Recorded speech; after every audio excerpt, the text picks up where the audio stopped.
The unity of all who dwell in freedom is their only sure defense. In 1854, 50 men, women, and a child walked into this one-room schoolhouse in Ripon, Wisconsin, divided. When they emerged, they were united. United in freedom. This year on March 20th, Ripon Rabbit Hole and thefreedomflame.com will rekindle the spirit that keeps the flame alive in our annual celebration. We invite everyone, regardless of your political affiliation or location in the world, to join us in rekindling the spirit of that flame. May the light of freedom, coming to all darkened lands, flame brightly, until at last the darkness is no more.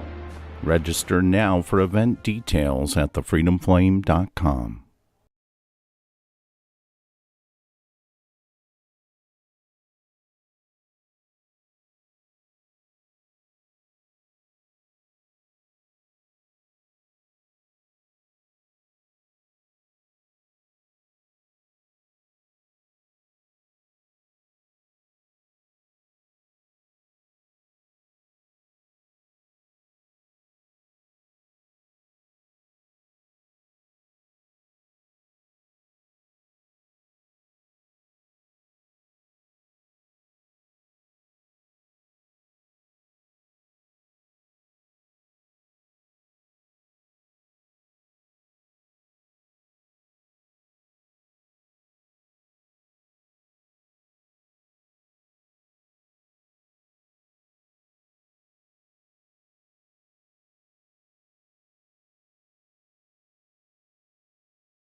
Unlocked and into the dark.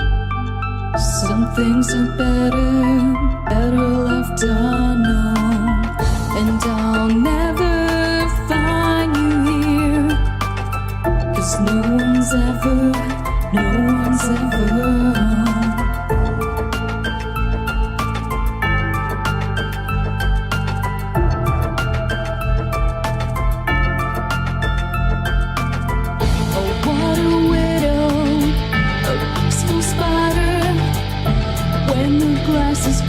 she's a sneaky hider. Hide the lies and the alibis. Oh, what a sinner. Is it in her?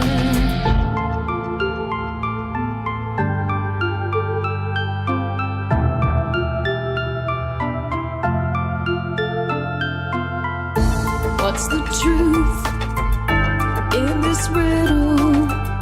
Is love really just this simple? I can't seem to find my way in this world that never stays.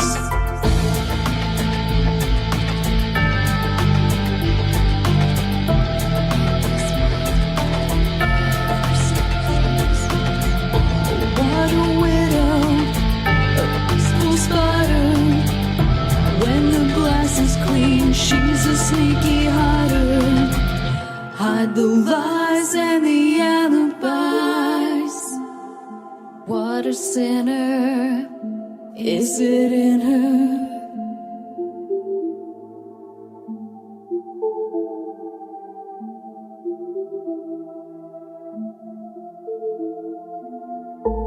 Is this real? Just illusion? I'm lost in the wonderland of confusion.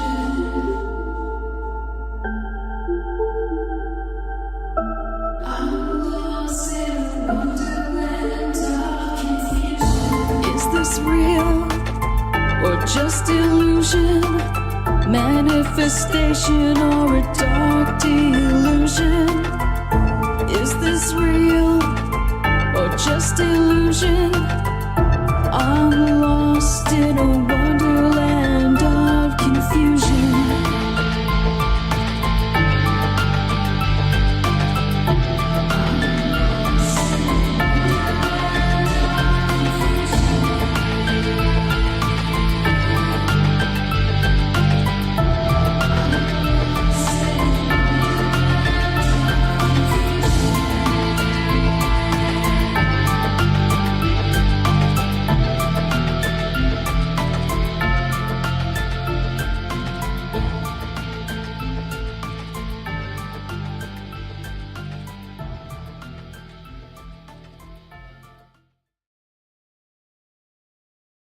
Rip'n Rabbit Hole is a community-driven radio. At times the community comments may reveal prejudices and other beliefs that we or our sponsors do not condone. Views or opinions expressed by the community, callers, or guests, are those of the individual speaking and do not represent the views or opinions of this site. Rip'n Common Sense content is intended for mature audiences only. Enjoy.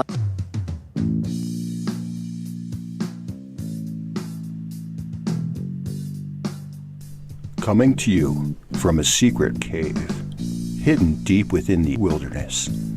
This is the Darkwolf's Den Show. Now, here is your host, Jerry Hicks. That's right, I am Jerry Hicks, also known as the Dark Wolf, and we are broadcasting live from a secret cave hidden deep within the wilderness of Tennessee. That's right. We're ripping through the electromagnetic soup. We're tearing through the atmosphere, and we're tunneling away into your radio like a quantum particle. This is the Darkwolf's Den Radio Show for Thursday, March the 3rd, 2022. So whether you're on the edge of a reality, the edge of the galaxy, or the edge of your seat, we're glad you chose us to be right there with you. Our topic tonight, folks, welcome back to the Freedom Flame series. We will be discussing false flag attacks in history. A false flag is defined as a government attacking its own people, then blaming others in order to justify going to war against those that it blamed. And there has been a large number of these from many countries throughout history, including the United States, and we're going to go over a number of those tonight, and we'll get to all that and more here in just a moment. But first, let's go ahead and see who all we have out here in our YouTube chat rooms, both on the Darkwolf's Den Radio Show as well as the Rip'n Rabbit Hole YouTube channels. How you guys doing over here tonight? Like AJ over here in the Darkwolf's Den Show. The Rip'n Rabbit Hole says, let's go, Brandon. Let's go, Brandon, indeed. Michael Fontaine said something, but when I flipped to live chat, unfortunately, it erased whatever it was. My apologies, Michael. I blame YouTube. Sandy B says, hey, everybody. Hey, Sandy, glad to see you. Raider Champion Freedom Flame, March 20th, says Raider Champion. Make sure you go follow that link to the freedomflame.com. And Danny Mall in the house says SS all gaff GAFFE is false flag anagrammed. Make of that what you will. Jason Starr says, is it real? That is only what we will have time to tell, right? This may be a false flag in and of itself. Who knows, right? Haha. Errol Taylor says, hey everyone. Hey Errol, glad to see you. Prairie Fire hanging out down there with us all the way at the bottom. Glad to see all you guys over in the Rip'n Rabbit Hole YouTube channel. Over here in the Darkwolf's Den Show YouTube channel, Michael Fontaine says, hi, hello, ever. Glad to see you, Michael. I think he's bouncing between channels here. A lot of you guys tend to do that. Euler Greg says, hi, Euler Greg. Glad to have you here, my buddy. My Life DIY says, here but driving, AFK for a bit. All right, we hope you make it home safe and look forward to seeing you when you get there. Sandy B says, eyes on the road, my life. Yeah, that's right, my life, eyes on the road. We don't need no accidents. JoJo's waving in with a great hello. Glad to see you, JoJo's. Real quick, guys, just like last night, I must put out a PSA real quick, a public service announcement. There has been a large ramp up in phishing emails and text messages. Some of these are getting really sneaky, saying you have an order confirmation or your Netflix is about to run out, different things like that. And a lot of these are phishing scams that will take you to a fake website that looks a lot like the one they tell you you're supposed to be on. If you check the bar address bar, you'll find that it is not a valid address, and when you enter the information, you're actually entering it to somebody who is stealing your information. So please be very, very, very careful what you are clicking on and what information you are giving, and when, where, and how you are giving it. If you have any question at all on an email or a message, please feel free to forward it to the rippinrabbithole at gmail.com. That is rippinrabbithole at gmail.com. RIPONRABBITHOLE.com. Or at gmail.com, sorry. Anything you have in question, we will gladly take a look, scan, and make sure it's absolutely safe. Whatever we have to do to ensure that you don't get caught up in a scam or scandal with these hackers. So just a public service announcement from the rippinrabbithole.com. And whether you are listening on YouTube, hanging out live in the chat rooms, or live on Rippin' Common Sense Radio Network at the rippinrabbithole.com, or even on demand at the rippinrabbithole.com, BitChute, or Rumble, we're glad to have every last one of you guys along for the ride. That's right. And before we dive down into the deep, dark rabbit hole that is false flag operations, we have two more fun little segments to do, the first of which we call Today in History.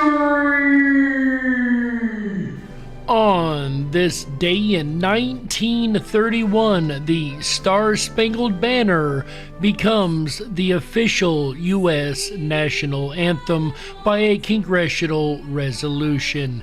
That, of course, the song that we play at the beginning of every single show we do, and that is today's segment of Today in History. Say what? Our quote of the day today, folks, comes from actress Lily Tomlin. She says, and I quote, "The road to success is always under construction," end quote. Definitely very inspiring words. And once again, that is from Miss Lily Tomlin, and that is today's segment of Say what?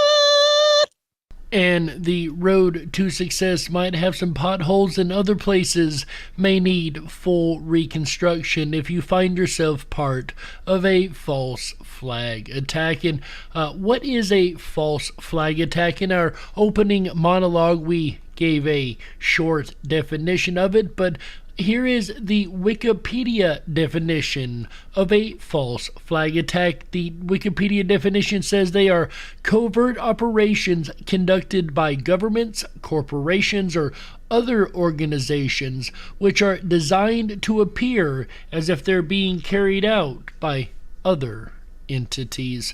For instance, one country's soldiers attacking another group of that same country's soldiers while wearing the uniforms of a different country. That way, the other country gets blamed for something it did not do, usually for a pretense to go to war. That has generally been the reason this has been used. The name is derived from the military concept of flying false colors, that is, flying the flag of a country other than one's own. Operations are not limited to war and counterinsurgency operations, but have been used in peacetime, for example, during Italy's strategy of tension. Literally, leaders throughout history have at one time or another acknowledged false flags. Friedrich Nietzsche is quoted as saying, "A history of false flag attacks used to manipulate the minds of people. In individuals, insanity is rare, but in groups, parties, nations, and epochs, it is the rule," end quote. Adolf Hitler says, quote, "Terrorism is the best political weapon, for nothing drives people harder than a fear of sudden death. So these leaders have shown themselves more times than not to be open to the idea of creating false flag attacks. And like I said a moment ago, a lot of these are created for a pretense to go to war. For instance, what would have been Operation Northwoods. Our story begins in 1959 when a man by the name of Fidel Castro staged a communist revolution on the Caribbean island of Cuba. Cuba, as you might know, is incredibly close to the United States, and the US didn't take too kindly to having a base for communism being set up in their backyard, revolution being the primary export of communist countries and all. And indeed, Castro immediately set about both securing his position, implementing his socialist reforms in the country, and influencing other Latin American countries in their own political conflict. So at the time, they were considered, Cuba that is, was considered a major threat to the U.S. as they were afraid that communism might find a way to take hold here in the mainland. It looks like their fears were well founded as we look around society and what's going on today, of course. But again, this was the 1960s, and they had to find a way to stop communism in Cuba. The US didn't take too kindly to this whole socialism thing, both because of the Cold War and because it was primarily American companies that were being affected by the new socialist policies. The US asked Castro if he could maybe knock it off, whereupon Castro left them on red. This went on for a few years, and relations between the two governments steadily deteriorated until the US decided that they would prefer Castro gone. To that end, they tried countless times to assassinate him, undermine his regime, or overthrow. Anyway, Castro proved surprisingly difficult to get rid of. This led to the US trying increasingly radical methods to remove him from power, most of which were botched horribly. In the absence of any serious provocation by Cuba, the US couldn't intervene militarily without looking really antagonistic to the rest of the world. Both Cuba and the US were aware of this, and so some characters in the American government decided that if Cuba wasn't going to give them a reason to attack, well, they were going to give themselves one. And of course, they were going to give themselves a reason to attack by means of a false flag. This leads us to March the 13th, 1962, when the Before we get into that, deranged lunatic, glad to see you, Earth Daughter and Terry Taggart. Also, Mandani Moss says the dog has been wagged so much he's seasick and suffers from lumbago. Oh, the dog has been wagged many, many times over the years, as we will hear about tonight. Maggie Zace, great to see you also. And the American Joint Chiefs of Staff, JCS, presented a proposal to the Secretary of Defense, Robert McNamara. Titled Justification for U.S. Military Intervention in Cuba, this document outlines the methods in which they would do just that. Specifically, one crazy idea after another. The proposal for Operation Northwoods wasn't a single clear, actionable goal. Rather, the initial memo was explicitly cited as a request for further planning, and as such, most of what is in the document is just general ideas for ways to justify a war on Cuba. With that being said, there's a pretty clear trend that emerges between the 9 ideas that were actually drawn up in the original document. First idea. Citing the desirability of a legitimate provocation to invade Cuba and depose Castro, the US military would maneuver, posture, and position itself in such a way to make the Cubans think that America was about to invade. This would lead to a tense standoff, which would hopefully prompt the Cuban armed forces to attack preemptively, which would give America an excuse to attack right.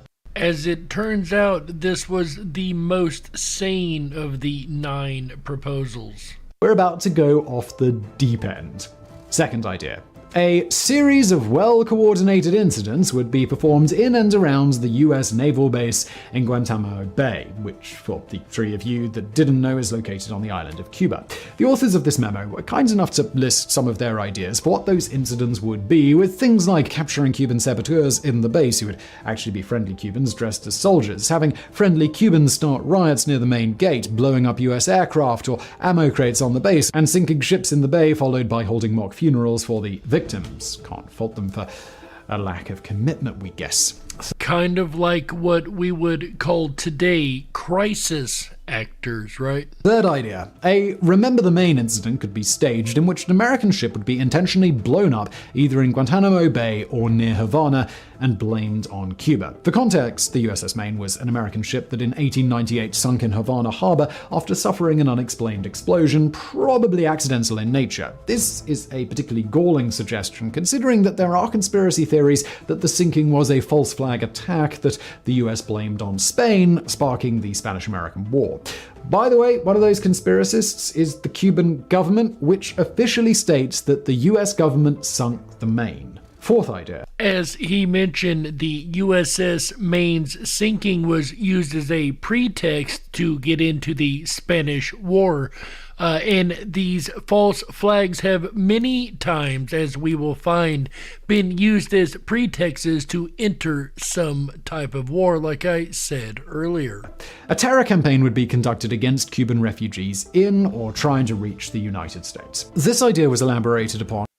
You know, you really have to appreciate, though, that even though it was considered a conspiracy theory, that the Maine was a false flag attack, as we know with most conspiracy theories, more likely than not it was true. As a matter of fact, I've seen more in my lifetime come true in the last 2 years than I ever thought I would, but that's a whole nother can of worms. I'm running out of conspiracy theories. But what I find really funny about this is it wasn't just your average Joe like you or I calling it a conspiracy theory. Yes, Perry Fire, I agree. It wasn't just you or I calling it. It was literally the government of Cuba telling us that the Americans did it, pushing this false flag narrative. In today's language, it would be called misinformation, even though we know what they mean when they use that word. Upon with suggestions such as sinking a boat full of refugees headed for Florida or making attempts on the lives of Cuban refugees already in the United States. Alternatively, a few explosives could be planted in strategic locations so as to project the idea of an irresponsible government. And it's at this stage we say, well, pot calling the kettle black, yes? Pot calling the kettle black indeed, but one thing I would like to point out here is that people would have died. The refugees in the boat, for instance, would have died.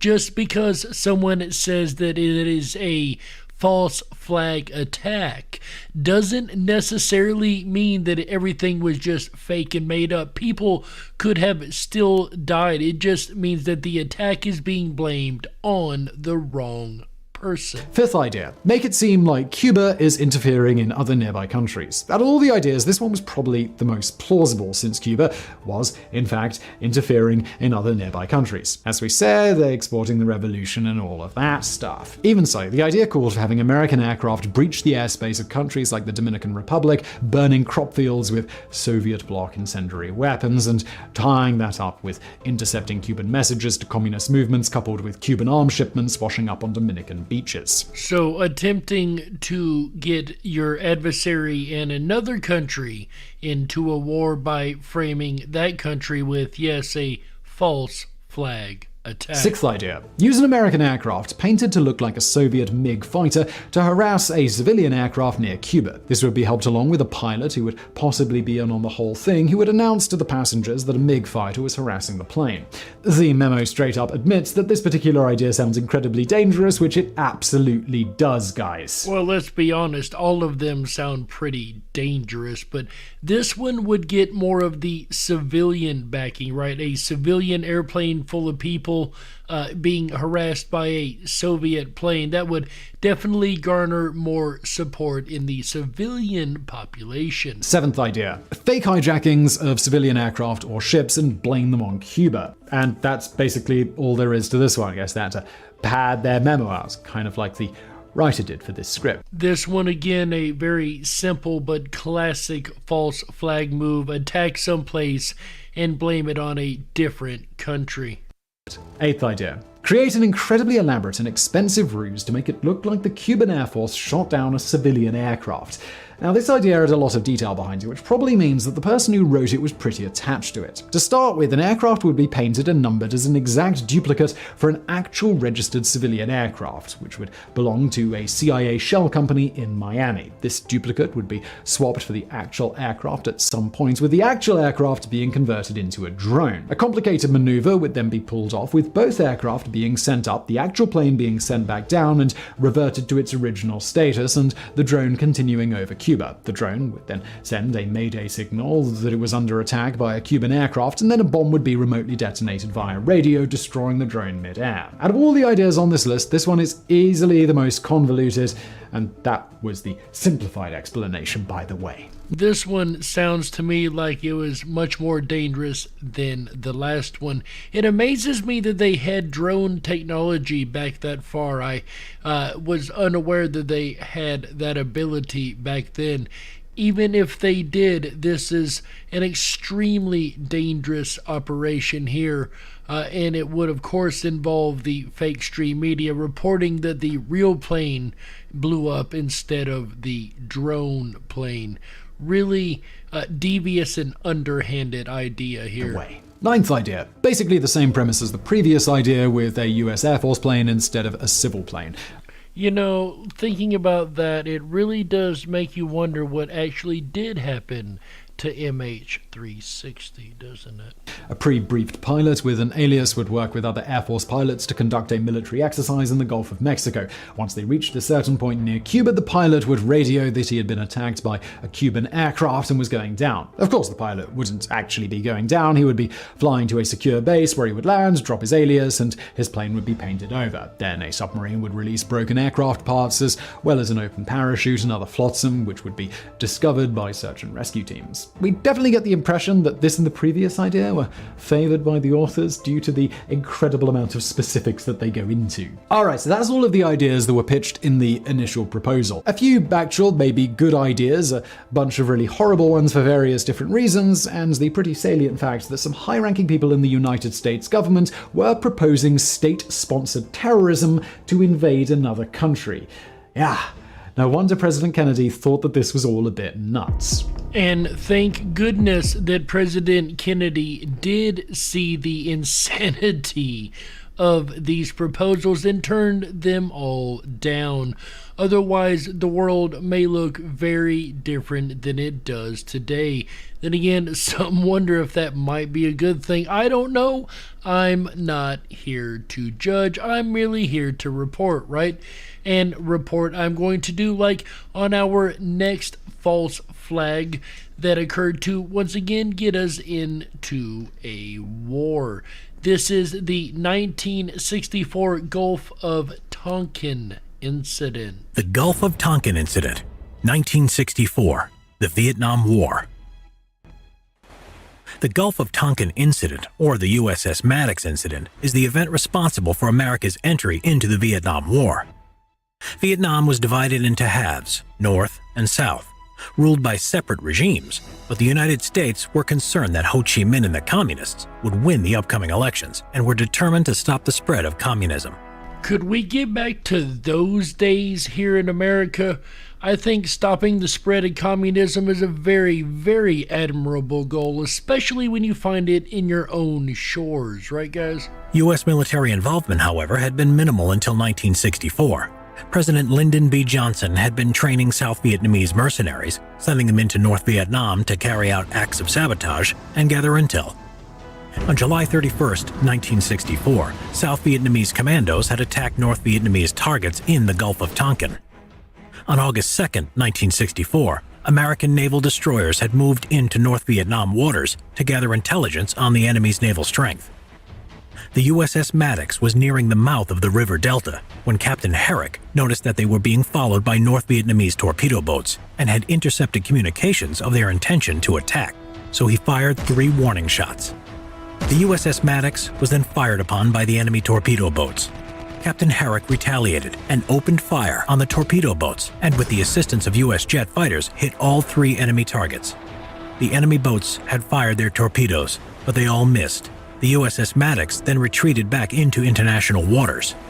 However, surprisingly enough, this attack is not what started America's involvement in Vietnam. It's what would happen next. 2 days later, a second patrol was launched into the Gulf of Tonkin by the USS Maddox and the USS Turner Joy, when Captain Herrick reported that they were again under attack.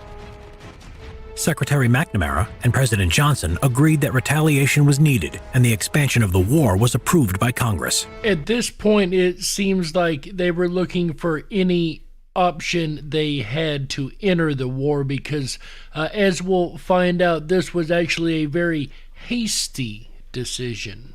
However, Herrick sent a later message claiming that he was mistaken about the attack and that freak weather action may have led his men to overreact.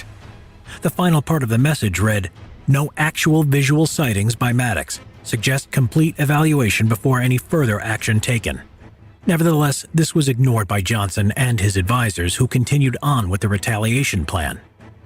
On August 5th, Johnson made a public speech stating, "The determination of all Americans to carry out our full commitment to the people and to the government of South Vietnam will be redoubled by this outrage." Again, it seems that this opportunity was afforded him that he had been looking for, because you would think if he received the message that said, okay, you know what, that may not have been an attack after all, we may have misunderstood what was going on. Instead, even though receiving this message, he still chose to go forward and enter the Vietnam War. Shortly after his speech, U.S. aircraft bombed North Vietnamese targets, torpedo boat bases, and an oil storage depot. America was now drawn into the Vietnam War. President Johnson made a speech via the media to the American people to get their support for the war and described the attack on 2 U.S. Navy warships as a deliberate aggression. By late 1965, 200,000 American troops were on the ground, with more on the way. It's almost like they use the same playbook over and over and over. The U.S. Maine was a ship that was supposedly bombed and went down. The ship here in question, yet another attack on a boat in order to enter a war. Then you have Pearl Harbor, which was also more likely than not a false flag attack, as it was known about before it happened. It was allowed to happen in order to get America into yet another war. There's been numerous false flag attacks over history, and America wasn't the only country, like I've said a number of times, that have practiced false flag attacks. And in the second half, we're going to discuss other countries and leaders who have done the same thing and have admitted to it. So that's coming up in the second half, folks, but we have to go ahead and take a network break right here. So my name's Jerry Hicks, also known as the Dark Wolf, and you're listening to the DarkWolf's Den Radio Show exclusively on Rippin' Common Sense Radio Network, the rippinrabbithole.com. We'll be right back with the second half of the DarkWolf's Den Radio Show after these messages. Stick around. Don't touch that dial. That's right. We gotta stoke the fires and run off the men in black. Don't touch that dial. We'll be right back.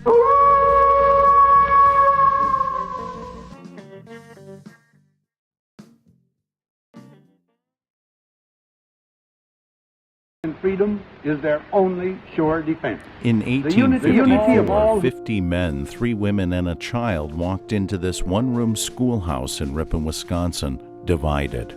When they emerged, they were united. United in freedom.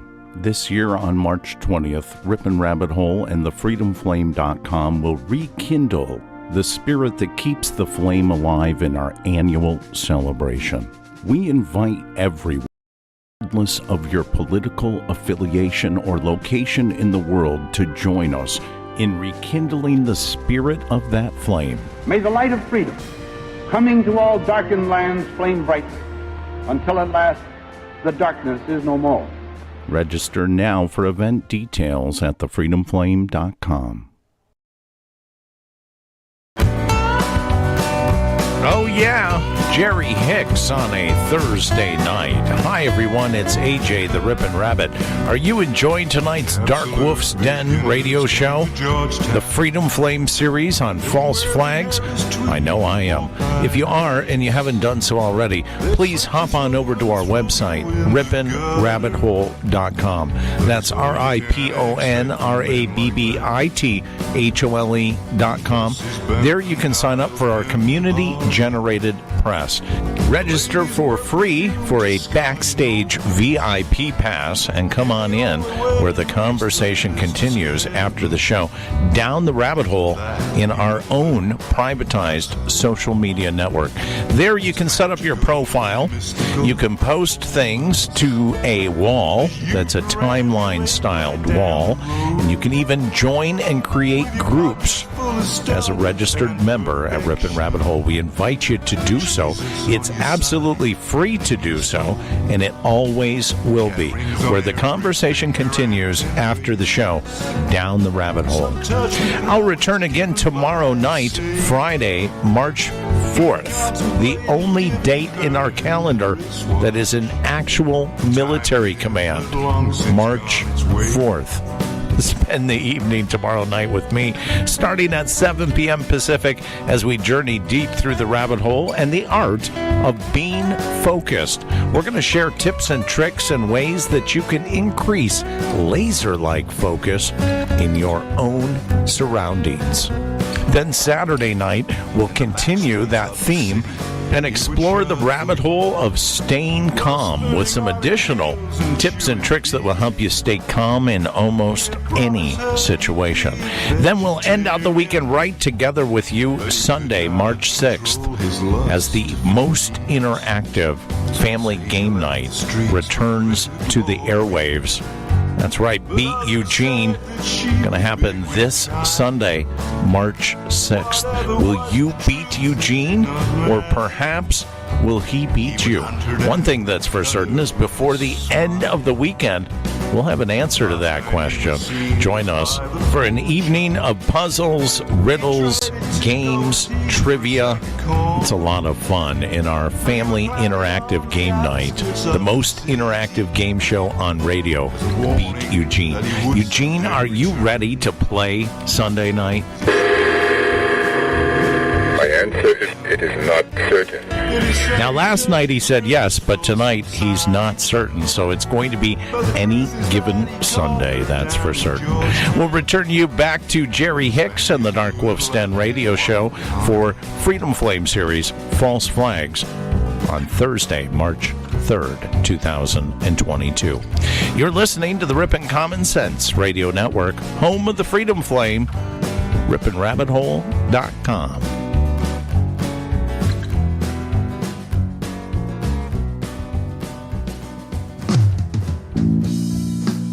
If you were meant to be controlled, you would have come with a remote, but you didn't.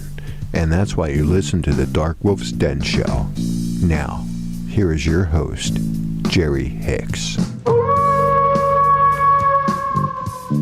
That's right, I am Jerry Hicks, also known as the Dark Wolf. And welcome back to the second half of the Darkwolf's Den Radio Show for Thursday, March 3rd, 2022. So whether you're on the edge of a reality, the edge of the galaxy, or the edge of your seat, we're glad you chose us to be right there with you.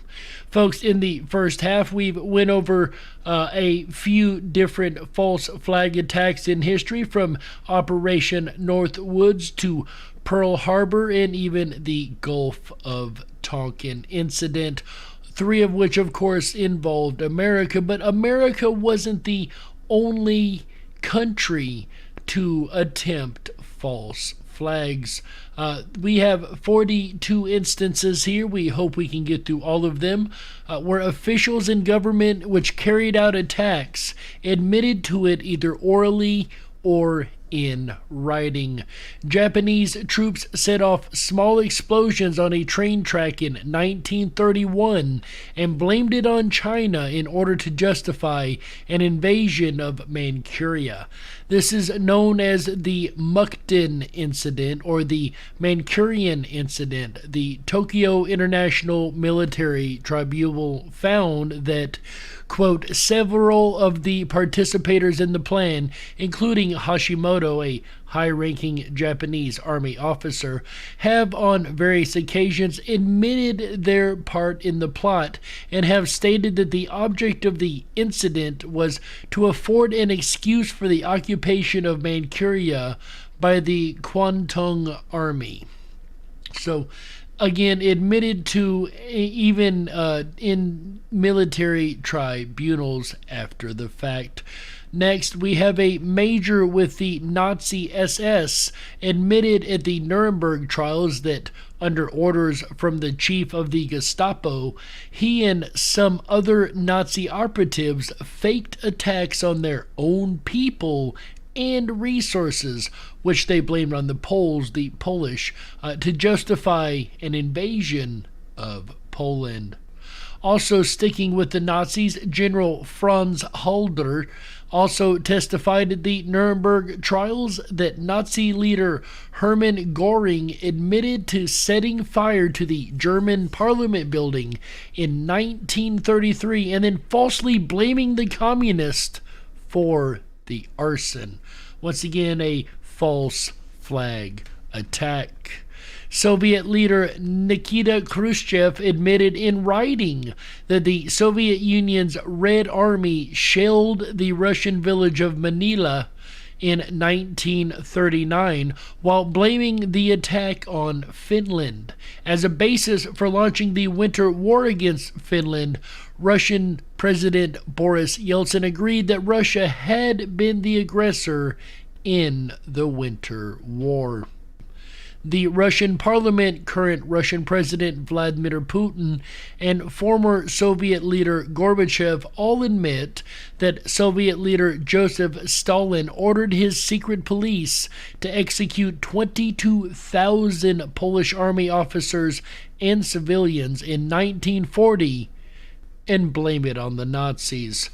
So, sounds like these two, the Nazis and the Russians, were going back and forth with false flags on each other.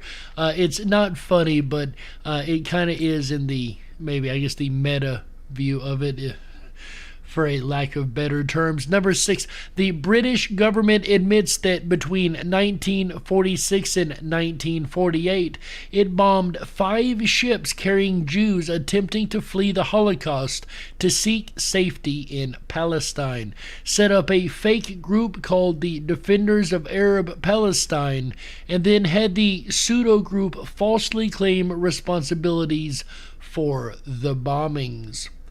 Israel admits that in 1954, an Israeli terrorist cell operating in Egypt planted bombs in several buildings, including U.S. diplomatic facilities, then left behind evidence implicating the Arabs as the culprits.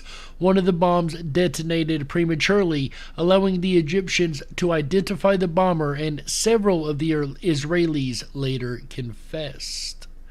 The CIA admitted that it hired Iranians in the 1950s to pose as communists and stage bombings in Iran in order to turn the country against its democratically elected prime minister. Once again, the CIA showing just how underhanded they could be. This sounds quite familiar to stuff they do today, wouldn't you agree? The Turkish prime minister admitted that the Turkish government carried out the 1955 bombing of a Turkish consulate in Greece, also damaging the nearby birthplace of the founder of modern Turkey, and blamed it on Greece for the purpose of inciting and justifying anti-Greek violence. Again, these have been used over and over throughout time. The British Prime Minister admitted to his Defense Secretary that he and American President Dwight Eisenhower approved a plan in 1957 to carry out attacks in Syria and blame it on the Syrian government as a way to effect regime change. We know all about regime change in this country, don't we, folks? The former Italian Prime Minister and Italian judge and former head of Italian counterintelligence admitted that NATO, with the another wonderful organization, right, with the help of the Pentagon and CIA, carried out terror bombings in Italy and other European countries in the 1950s and blamed the communists in order to rally people's support for the governments in Europe in their fight against communism. In 1960, American Senator George Smathers suggested that the U.S. launch, quote, a false attack made on Guantanamo Bay, which would give us an excuse of actually fomenting a fight, which would then give us the excuse to go in and overthrow Castro. We heard about this one in the first half. Official State Department documents show that in 1961, the head of the Joint Chiefs and other high-level officials discussed blowing up a consulate in the Dominican Republic in order to justify an invasion of the country. The plans were not carried out, but they were all discussed as serious proposals. Once again, thank goodness that they were not carried out. As admitted by the U.S. government, recently declassified documents showed that in 1962, the American Joint Chiefs of Staff signed off on a plan to blow up American airplanes using an elaborate plan of involving switching. Oh, another one we also heard about in the first half, so I'll skip that one. In 1963, the U.S. Department of Defense wrote a paper promoting attacks on nations within the Organization of American States, such as Trinidad, Tobago, or Jamaica, and then falsely blaming them again on Cuba. These guys really were out to get Cuba. U.S. Congressional Committee admitted that as part of its COINTELPRO campaign, the FBI had used many provocateurs in the 1950s through 1970s to carry out violent acts and falsely blame them on political activists. You remember what happened during Obama's term, how there were a whole lot of one activity over and over and over, to the point that they were also being called false flags? It does make you wonder.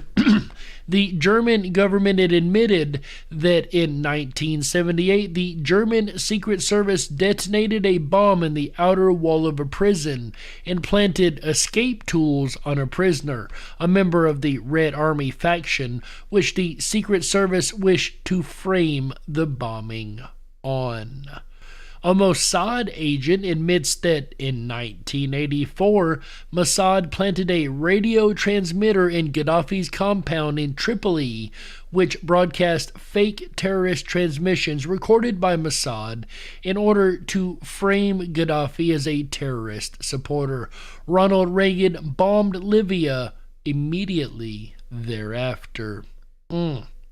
The South American Truth and Reconciliation Council found that in 1998, the Civil Cooperation Bureau, a covert branch of the South African Defense Force, approached an explosives expert and asked him to participate in an operation aimed at discrediting the African National Congress by bombing the police vehicle of the investigating officer into a murder incident, thus framing the ANC for the bombing.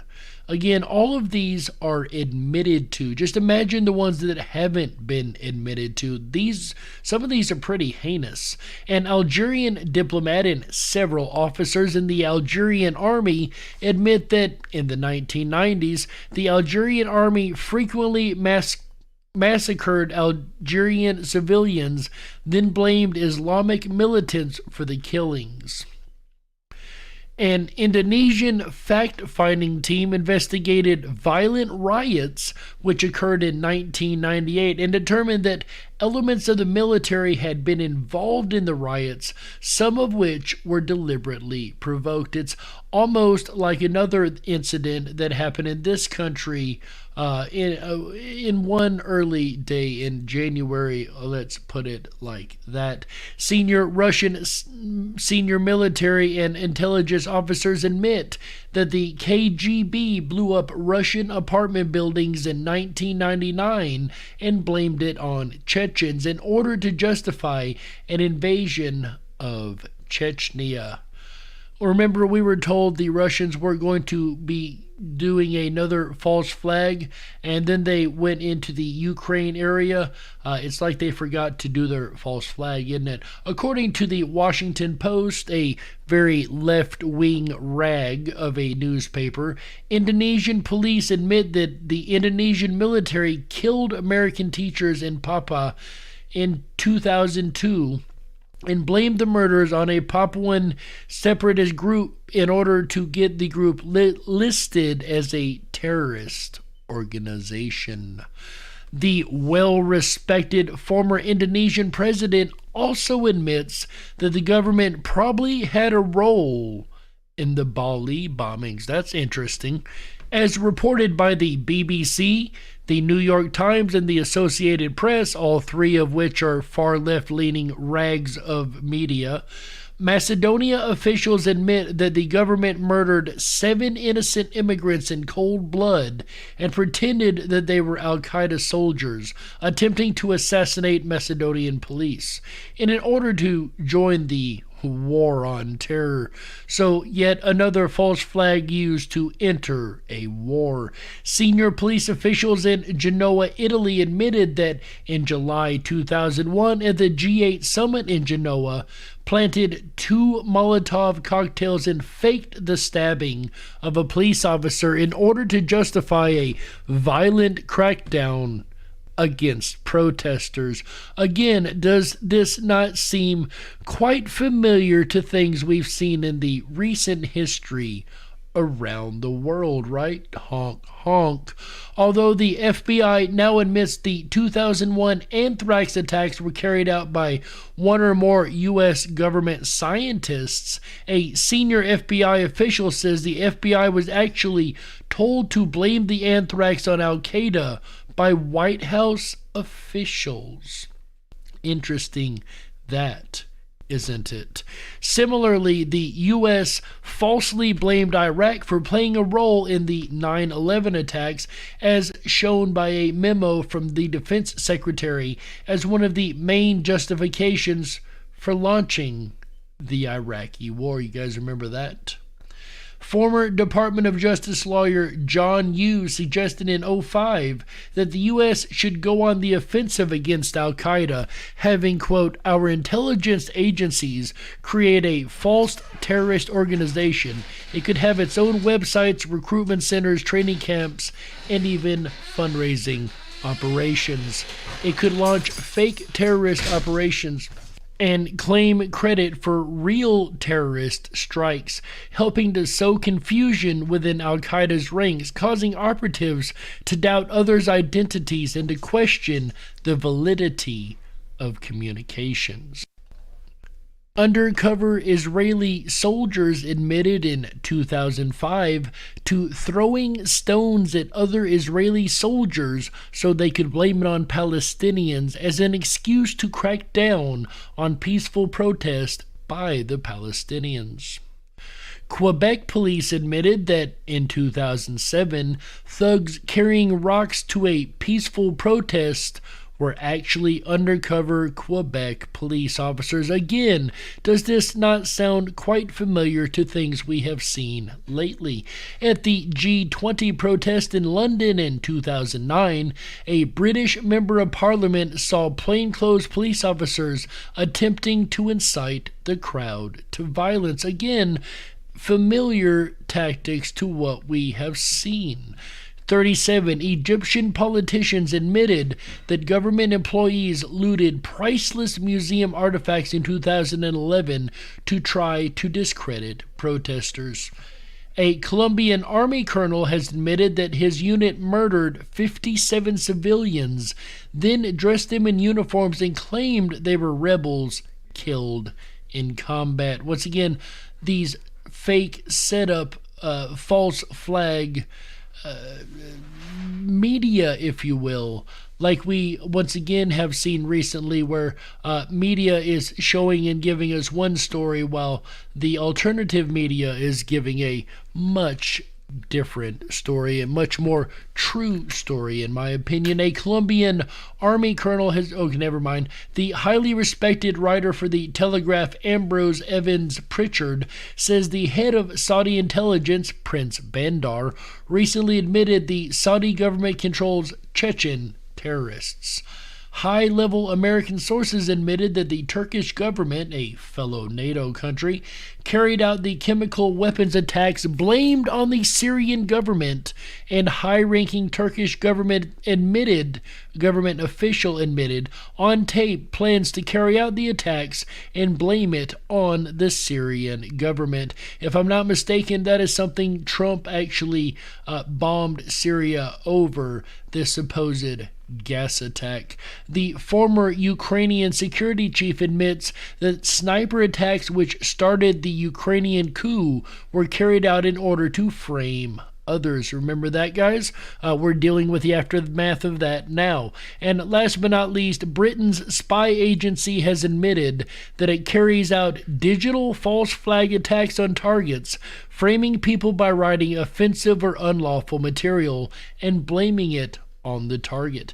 In addition, 2/3 of the city of Rome burned down in a huge fire. The Roman people blamed Emperor Nero for actually starting the fire. So there you go, folks. Actually, 43 admitted to, in oral or writing, false flag attacks on a country or organization while being blamed on a different one. This is a tactic that has been used consistently through history against those that the government does not agree with, and a tactic that we must always be watchful for to be used against us at any time. But what do you guys think? Do you think that this is important information that gets out to the masses? If so, make sure you share this out everywhere that you know. In the end, folks, all you can do is look at the evidence, apply a little common sense, and you be the judge.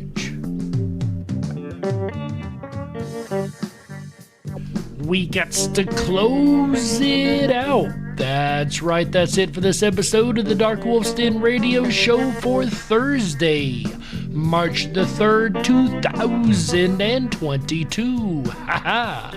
So whether you're on the edge of a reality, the edge of the galaxy, or the edge of your seat, we're glad you chose us to be right there with you. Folks, the den may be closing, but don't you worry, the weekend fun has only just begun. Make sure you come back tomorrow, Friday, March 4th, 2022, 7 p.m. Pacific, 10/9 Central, as our buddy AJ the Rippin' Rabbit takes back to the airwaves with an all-new episode of the Rippin' Rabbit Hole live show. This time he's going to be discussing focus. He'll be giving many tips and tricks that are used to maintain focus throughout the day, especially for those who have issues focusing, those with maybe ADHD or different things like that. I'm sure he'll be discussing most of that and more on Friday, March 4th, 2022, 7 p.m. Pacific, 10/9 Central. Then following up Friday night show on Saturday night, March 5th, 2022, once again 7 p.m. Pacific, he comes back to the airwaves with a show about staying calm. A lot of times in our day we tend to get worked up, sometimes for no reason at all, and there are certain tips and tricks that we can use to stay calm throughout our day, and AJ will be discussing them on Saturday, March 5th, 2022, 7 p.m. Pacific, 10, 9 Central. Then on Sunday, March 6th, 2022, it is the most fun you can have on radio. That's right, it is Beat Eugene. Come on by for a night of trivia, games, and fun and see if you can get on the podium and beat Eugene. That's right. Also, by the way, Tuesday night's TNV, Tuesday Night Videos, hosted by Raider Champion, just occurred the 1st of March, and it turns out Sandy B once again is holding the championship belt. Congratulations, Sandy B, or Tandy B, I believe was the name used in the show. In either way, congratulations on being once again the champion of Tuesday Night Videos. And if you did miss Tuesday Night Videos, you can come back on Sunday night once again for Beat Eugene. I know I can't wait to see if I can beat Eugene myself. I haven't had a lot of luck lately. Eugene usually beats me pretty badly, but it's still a lot of fun. And speaking of fun, if you want to constantly have a good time, hop on over to the rippinrabbithole.com. That is RIPON,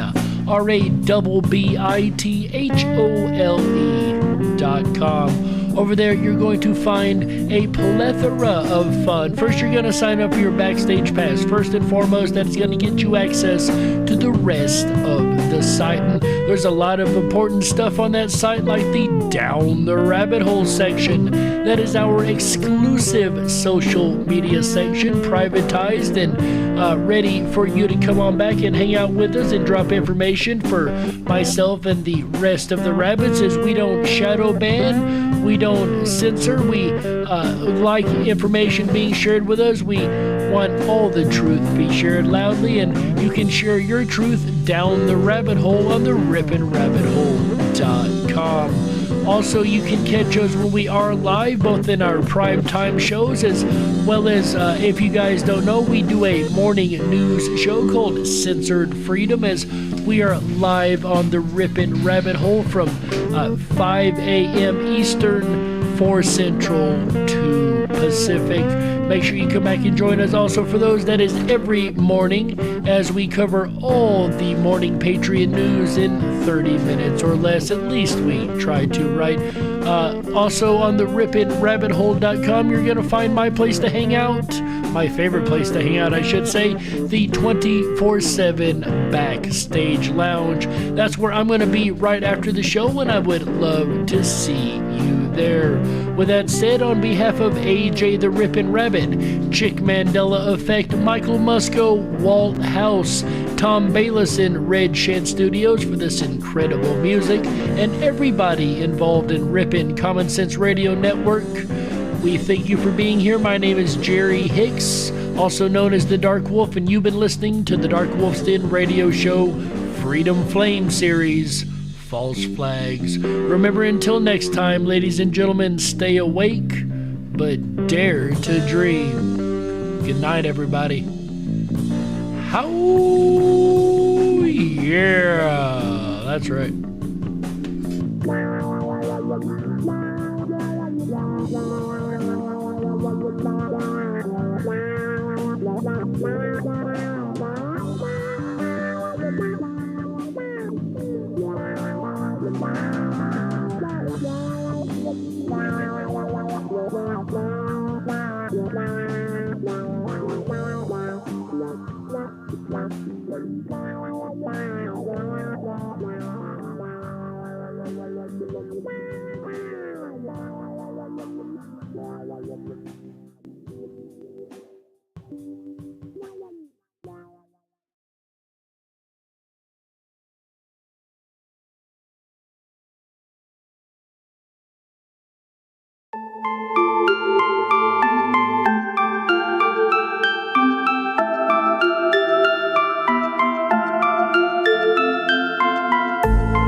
Things are better left unknown, and I'll never find you here, 'cause no one's ever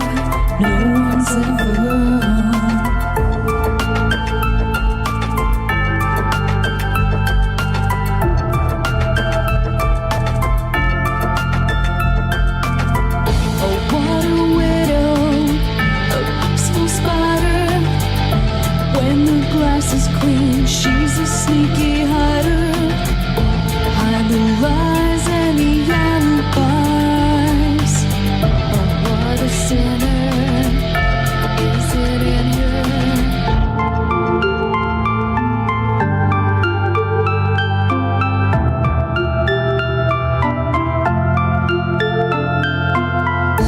What's the truth in this riddle? Is love really just this simple? I can't seem to find my way in this world that never stays.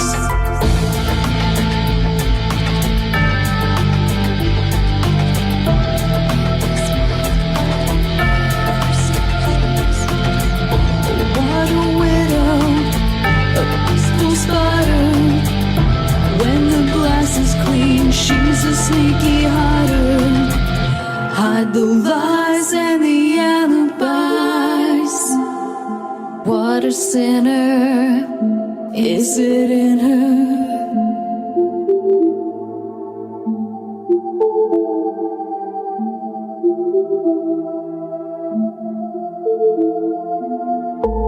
Is this real? Just illusion? I'm lost in wonderland of confusion.